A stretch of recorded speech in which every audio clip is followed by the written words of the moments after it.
बोलिए शिव शंकर भगवान की जय।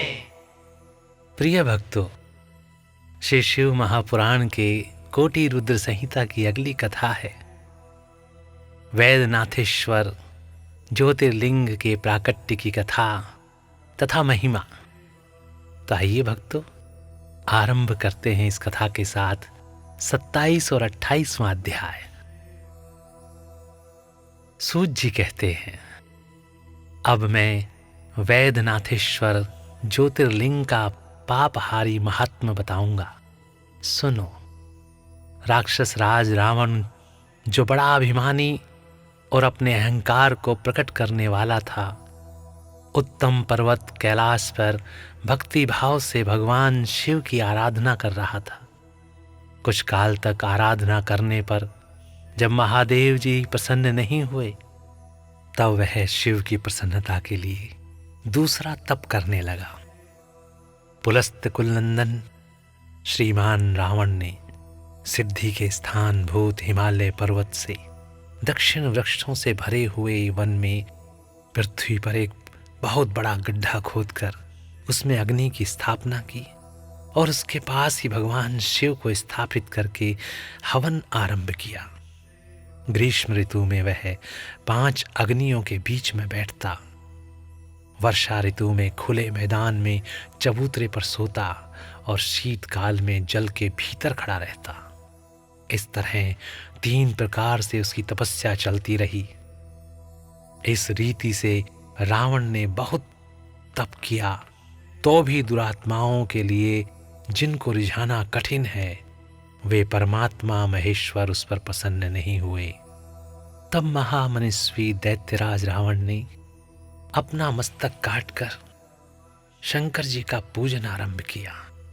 विधि पूर्वक शिव की पूजा करके वह अपना एक एक सिर काटता और भगवान को समर्पित कर देता था।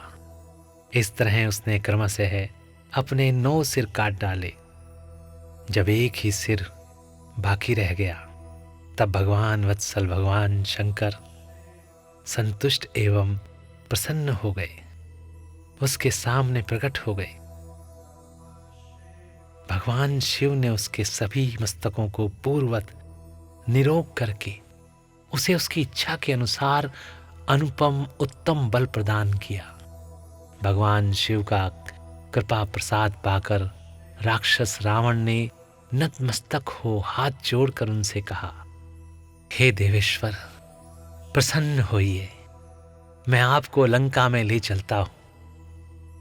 आप मेरे इस मनोरथ को सफल कीजिए, मैं आपकी शरण में आया हूं। रावण के ऐसा कहने पर भगवान शंकर बड़े संकट में पड़ गए और अनमने होकर बोले, राक्षस राज, मेरी सार गर्भित बात सुनो। तुम मेरे इस उत्तम लिंग को भक्ति भाव से अपने घर को ले जाओ, परंतु जब तुम इसे कहीं भूमि पर रख दोगे, तब यह वहीं सुस्थिर हो जाएगा, इसमें संदेह नहीं है। अब तुम्हारी जैसी इच्छा हो वैसा करो। सूत जी कहते हैं, हे ब्राह्मणों, भगवान शंकर के ऐसा कहने पर राक्षस राज रावण बहुत अच्छा कहकर वह शिवलिंग हाथ में लेकर अपने घर की ओर चला। परंतु मार्ग में भगवान शिव की माया से उसे मूत्रोत्सर्ग की इच्छा हुई। पुलत्स्य नंदन रावण सामर्थ्यशाली होने पर भी मूत्र के वेग को रोक न सका। इसी समय वहां आसपास एक ग्वाले को देखकर उसने प्रार्थना पूर्वक वह शिवलिंग उसके हाथ में थमा दिया और स्वयं मूत्र त्याग के लिए बैठ गया। एक मुहूर्त बीतते बीतते वह ग्वाला उस शिवलिंग के भार से अत्यंत पीड़ित हो व्याकुल हो गया। तब उसने उसे पृथ्वी पर रख दिया। फिर तो वह हीरकमय शिवलिंग वहीं स्थित हो गया। वह दर्शन करने मात्र से संपूर्ण अभिष्टों को देने वाला और पाप राशियों को हर लेने वाला है।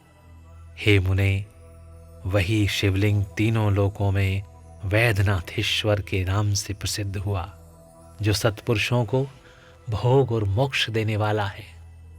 यह दिव्य उत्तम एवं श्रेष्ठ ज्योतिर्लिंग दर्शन और पूजन से भी समस्त पापों को हर लेता है और मोक्ष की प्राप्ति कराता है।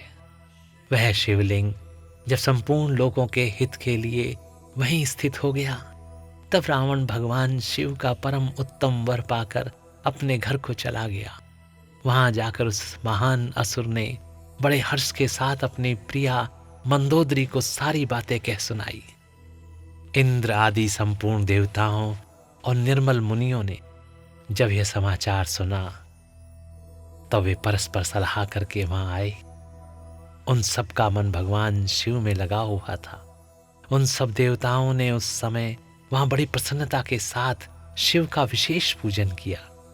वहां भगवान शंकर का प्रत्यक्ष दर्शन करके देवताओं ने उस शिवलिंग की विधिवत स्थापना की और उसका वैद्यनाथ नाम रखकर उसकी वंदना और स्तवन करके वे स्वर्गलोक को चले गए।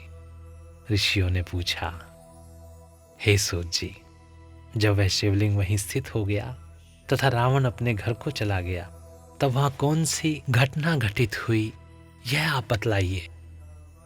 सूत जी ने कहा, हे ब्राह्मणों, भगवान शिव का परम उत्तम वर पाकर महान असुर रावण अपने घर को चला गया। वहां उसने अपनी प्रिया से सब बातें कही और वह अत्यंत आनंद का अनुभव करने लगा। इधर इस समाचार को सुनकर देवता घबरा गए कि पता नहीं यह देवद्रोही महादुष्ट रावण भगवान शिव के वरदान से बल पाकर क्या करेगा। उन्होंने नारद जी को भेजा।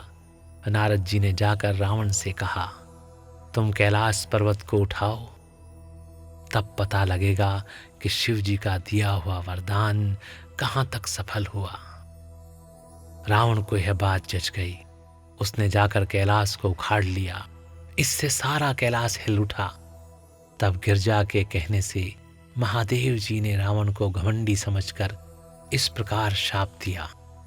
महादेव जी बोले, रे दुष्ट भक्त दुर्बुद्धि रावण, तू अपने बल पर इतना घमंड न कर। तेरी इन भुजाओं का घमंड चूर करने वाला वीर पुरुष शीघ्र ही इस जगत में अवतीर्ण होगा। सूत जी कहते हैं, इस प्रकार वहां जो घटना हुई उसे नारद जी ने सुना। रावण भी प्रसन्नचित्त हो जैसे आया था उसी तरह अपने घर को लौट गया। इस प्रकार मैंने वैद्यनाथेश्वर का महात्म्य बताया है। इसे सुनने वाले मनुष्यों का पाप भस्म हो जाता है। बोलिए शिव शंकर भगवान की जय। प्रिय भक्तों, इस प्रकार यहाँ पर श्री शिव महापुराण के कोटि रुद्र संहिता की ये कथा और 27वां तथा 28वां अध्याय यहाँ पर समाप्त होते हैं। तो स्नेह के साथ बोलिए शिव शंकर भगवान की जय। और स्नेह से बोलिए, ओम नमः शिवाय, ओम नमः शिवाय, ओम नमः शिवाय।